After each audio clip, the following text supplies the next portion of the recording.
नमस्कार दोस्तों। आज हमारे देश में सबसे बड़ी समस्याओं में से एक बेरोजगारी की समस्या है। आज हर युवा अपने बेहतर भविष्य की तलाश में मारा फिर रहा है और हर किसी का एक ही सवाल है, रोजगार कहाँ है। परंतु इसका जिम्मेवार कौन है, ये हमें स्वयं विचार करना होगा। और इस विचार में आपकी हेल्प के लिए एक वीडियो शेयर करना चाहूँगी। प्लीज़ उसको सुनना, समझना तो है ही, साथ में हमें अपने और अपने परिवार के सदस्यों को इस बेरोजगारी जैसी समस्या से बचाने के लिए एक नीति का निर्माण करना होगा, जहां बच्चे इतने योग्य बने कि रोजगार उन्हें ढूंढते हुए उनके पास। अस्पतालों में क्या हो रहा है हमने आपको बता दिया, लेकिन आपके आसपास भी बहुत सारी चीजें हो रही हैं जो बड़े सवाल उठाती हैं। अब हम भारत की शिक्षा व्यवस्था में लगे वायरस का विश्लेषण करेंगे, क्योंकि ये ऐसा वायरस है जिसने हमारे देश को बहुत खोखला कर दिया है। ये वायरस हमारे देश को बीमार कर चुका है और देश के आत्मनिर्भर बनने की राह में सबसे बड़ी रुकावट है। हमारे यहाँ ऐसे लाखों युवा मिल जाएंगे जो उच्च शिक्षा और बड़ी बड़ी डिग्रियों के बावजूद ऐसी नौकरियां करते हैं जो नौकरी इनकी पढ़ाई लिखाई और डिग्री के हिसाब से नहीं होती। उदाहरण के तौर पर अगर किसी सरकारी विभाग में छोटे से छोटे पद की भी कोई वैकेंसी निकलती है तो उसमें भी बड़ी बड़ी डिग्रियों वाले युवा अप्लाई करते हैं, आपने देखा होगा। अब हालत ये हो गई है कि पीएचडी की पढ़ाई करने वाला युवा भी किसी सरकारी विभाग में पानी पिलाने के लिए तैयार हो जाता है। पिछले वर्ष गुजरात हाईकोर्ट में चपड़ासी जैसे पदों के लिए करीब 1200 भर्तियां की गई थी और इसके लिए 1.5 लाख से ज्यादा आवेदन आए थे और आवेदन करने वालों में 50,000 से ज्यादा युवा ग्रेजुएट्स या पोस्ट ग्रेजुएट्स थे। आवेदन करने वालों में इंजीनियर्स और डॉक्टर्स भी थे और सिर्फ यही नहीं, करीब 450 इंजीनियर और डॉक्टर्स ने चपड़ासी की नौकरी स्वीकार भी कर ली। इन लोगों का यह कहना था कि एक तो सरकारी नौकरी है और दूसरी बात यह कि इसमें ट्रांसफर भी नहीं होता। अब सोचिए, जो युवा डिग्री के हिसाब से बड़े बड़े पदों पर बैठने की योग्यता रखते हों या सपने देखते हों, वो कैसे खुशी खुशी चपड़ासी बनने के लिए तैयार हो जाते हैं। और इस तरह से कई मामले आपने अपने सामने भी देखा होगा। लेकिन क्या ये सिर्फ नौकरी का संकट है? सवाल जवाब है बिल्कुल नहीं। ये सिर्फ नौकरी का संकट नहीं है, ये आपकी शिक्षा की क्वालिटी का संकट है, ये योग्यता का संकट है, क्योंकि सिर्फ डिग्री लेने से ही योग्यता नहीं आती। ये कड़वी सच्चाई है कि भारत में ज्यादातर पढ़े लिखे युवा नौकरी करने के काबिल ही नहीं है। वो किसी प्रकार की परीक्षा में अपनी काबिलियत साबित नहीं कर पाते। और ये बात हम ऐसे ही नहीं कह रहे।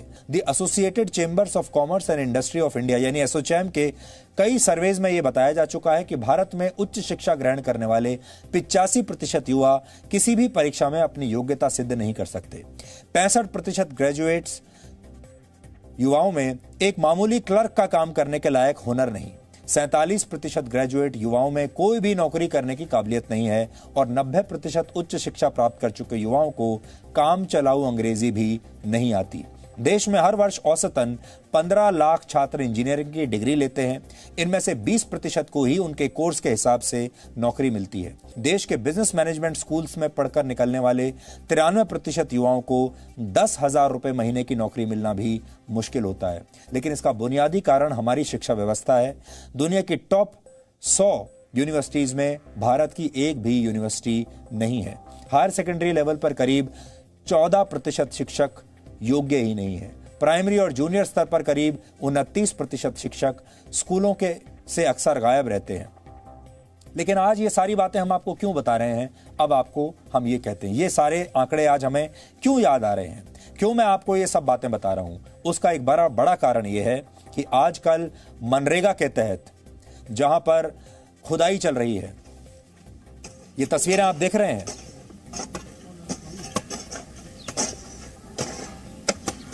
ये युवा मनरेगा के तहत मजदूरी कर रहे हैं और मजदूरी करने वाले बहुत सारे युवा ऐसे हैं जो ग्रेजुएट्स हैं, पोस्ट ग्रेजुएट्स हैं और इंजीनियर्स हैं।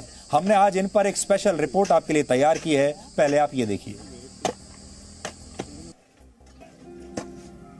जून की तपती गर्मी, वक्त सुबह के 11 बजे।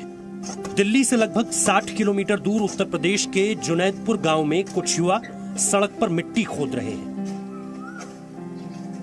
मनरेगा के तहत इन लोगों को 200 रुपए रोज मजदूरी के मिलते हैं। इन दिहाड़ी मजदूरों को देखकर आपको कुछ भी अजीब नहीं लग रहा होगा, लेकिन इससे आगे की कहानी हैरान और परेशान करने वाली है, क्योंकि फावड़ा चलाने वाले इन लोगों में किसी के पास बिजनेस एडमिनिस्ट्रेशन यानी बीबीए की डिग्री है तो कोई इंग्लिश में पोस्ट ग्रेजुएट है। किसी के पास बीएड की डिग्री है तो किसी ने कॉमर्स में पोस्ट ग्रेजुएट किया है। प्रोफेशनल कोर्सेज की डिग्री होने के बावजूद ये लोग सामान्य मजदूरों की तरह सड़क पर सिर्फ 200 रुपए की दिहाड़ी के लिए मिट्टी खोद रहे हैं। बीबीए किया हुआ है, बीबीए करके आप आज ये फावड़ा उठाए हुए मिट्टी खोद रहे हैं। मतलब लोग कल्पना नहीं कर सकते कि बीबीए करा आदमी, उसके बारे में जो कल्पना की जाती थी वो ये था कि वो तो किसी एसी वाले रूम में बैठा होगा, मैनेजमेंट का काम कर रहा होगा, उसके नीचे कुछ लोग होंगे।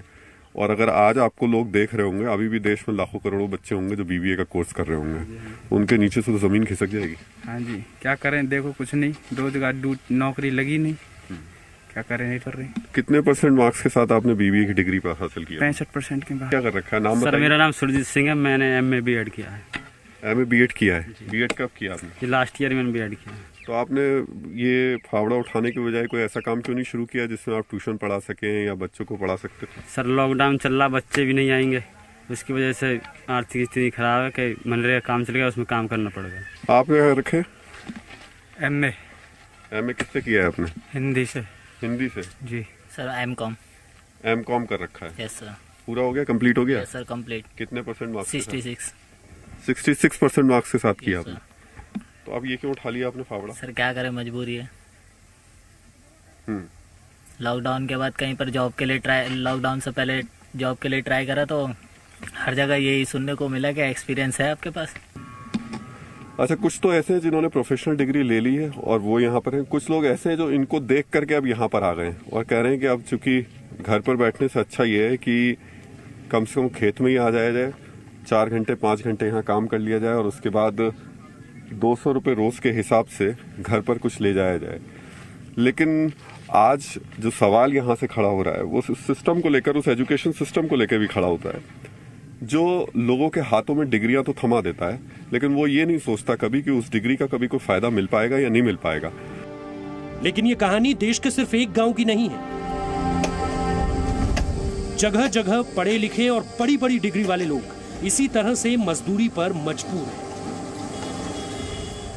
MA और कंप्यूटर की पढ़ाई करके जाहिद मेरठ के परीक्षितगढ़ में तालाब की खुदाई कर रहे हैं। लेकिन अगर आपको लग रहा है कि देश में रोजगार का संकट अब बहुत गंभीर हो गया है या फिर कोरोना वायरस के बाद देश में ज्यादातर पढ़े लिखे नौजवानों का हाल यही होने वाला है, तो पहले एक बार पोस्ट ग्रेजुएट जाहिद की बात सुन लीजिए। ग्रेजुएशन में आपके क्या सब्जेक्ट है? ग्रेजुएशन में मेरे सब्जेक्ट हैं पॉलिटिकल, इकोनॉमिक्स, सोशोलॉजी। पॉलिटिकल क्या? Political science. Political science. तो लेनिन को जानते हैं आप, कौन थे? जी नहीं। अच्छा ठीक है। इसके अलावा आपने भारत की राजनीति के बारे में पढ़ा? जी सर। क्या क्या पढ़ा आपने? भारत की राजनीति, संविधान के बारे में पढ़ा मैंने। संविधान के बारे में पढ़ा। संविधान में किस तरीके से संविधान को बांटा गया है? कुछ चीज़ें स्टेट्स के पास हैं, कुछ चीज़ें सेंटर के पास हैं, कुछ आइडिया है आपको क्या क्या है उसमें? सेंटर के पास ये है कि जिस तरीके से हर एक बंदे की अपनी जिम्मेदारी है और अपनी जिम्मेदारी के अनुसार ही कार्य करना चाहिए। आज के टाइम में बेरोजगारी सबसे मुख्य मुद्दा है हमारे देश में। तो जीडीपी के बारे में बताइए, क्या पढ़ा? जीडीपी तो बहुत ज़्यादा है, गिरी हुई है इस टाइम सर। क्या होती है जीडीपी? जीडीपी होती है हमारी बाजार क्या? बिजनेस जो हमारा बहुत ही निचले स्तर पर है। जाहिद जैसा ही हाल ग्रेजुएशन और साइंस से इंटर पास करके मनरेगा में मजदूरी करने वाले छात्रों का है। और वायरस में अंतर समझना चाहें, कोरोना वायरस फैला हुआ जी, क्या अंतर बेसिक दोनों में? वायरस संक्रमण के द्वारा फैलता है, ये एक दूसरे से व्यक्ति में पहुंच जाता है जी। क्या वायरस? और बैक्टीरिया? बैक्टीरिया हमारे ये होते हैं जी, कीड़े। बैक्टीरिया हमारे खाने पर रहते हैं जी। वायरस तो जी बनाया जाता है। वायरस बनाए जाते हैं जी। वायरस एक दूसरे से फैल भी आता दूसरे में, लेकिन बैक्टीरिया फैलता नहीं है। जीडीपी का फुल फॉर्म क्या होता है? जीडीपी का फुल फॉर्म होता है गुड्स। अच्छा, आज मैं आपसे ये सवाल इसलिए नहीं पूछ रहा हूँ कि मैं कोई आपकी नॉलेज पे सवाल उठाना चाह रहा हूँ। मैं ये पूछना चाह रहा हूँ कि जब हम लोग गुड्स डेवलपमेंट परसेंटेज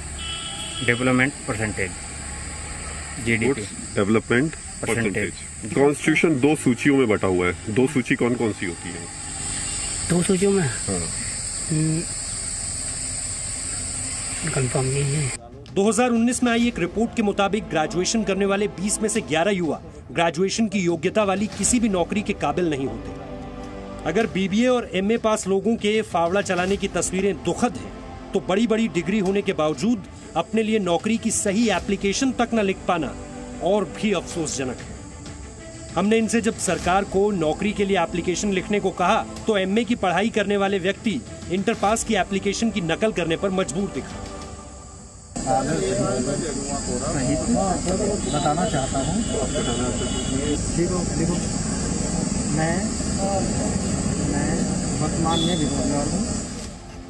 लेकिन इसमें दोष जाहिद या पढ़ लिख कर फावड़ा चलाने वालों का नहीं है, बल्कि उस सिस्टम का है जिसने इन्हें कागज की डिग्री तो दे दी, लेकिन इस डिग्री में ना तो भविष्य की बुनियाद है और न ही उस इच्छा शक्ति की झलक जिसके दम पर भारत को शक्तिशाली और आत्मनिर्भर बनाने की तैयारी हो रही है। जब तक इस तरह चिराग तले अंधेरा रहेगा, तब तक भारत के उज्जवल भविष्य का निर्माण करना मुश्किल होगा। लॉन्ग टर्म में लंबे भविष्य के लिए, बेहतर भविष्य के लिए अगर ऐसी योजनाएं तैयार नहीं की गई जिसमें हम अपने नौजवानों को स्किल्स के साथ में डेवलप करें, उनको छोटे छोटे रोजगार के तौर पर आत्मनिर्भर बनाने की कोशिश करें, अगर हम नहीं करते तो यकीन मानिए कोरोना की महामारी का संकट अभी है, हो सकता है ये महामारी साल भर में खत्म हो जाए, लेकिन ये जो महामारी है, ये जो आपको अभी ये फावड़ों के तौर पर दिखाई दे रही है, रोजगार की शक्ल में, बेरोजगारी की शक्ल में जो महामारी दिख रही है, ये उतनी जल्दी खत्म होने वाली नहीं है और ये संकट बहुत बड़ा संकट होगा, बहुत गहरा संकट होगा जिसका कोई वैक्सीन नहीं बन पाएगा। कैमरामैन धीरेन्द्र के साथ राहुल सिन्हा, जी मीडिया, बुलंदशहर। तो अब ग्राउंड रिपोर्ट्स का सिलसिला जी न्यूज पर शुरू हो चुका है और अब आपको आने वाले समय में ऐसी और बहुत सारी ग्राउंड रिपोर्ट्स देखने को मिलेंगी जहां से आपको आपके देश की सच्चाई के बारे में पता चलेगा। नया जी न्यूज ऐप अब बेहतर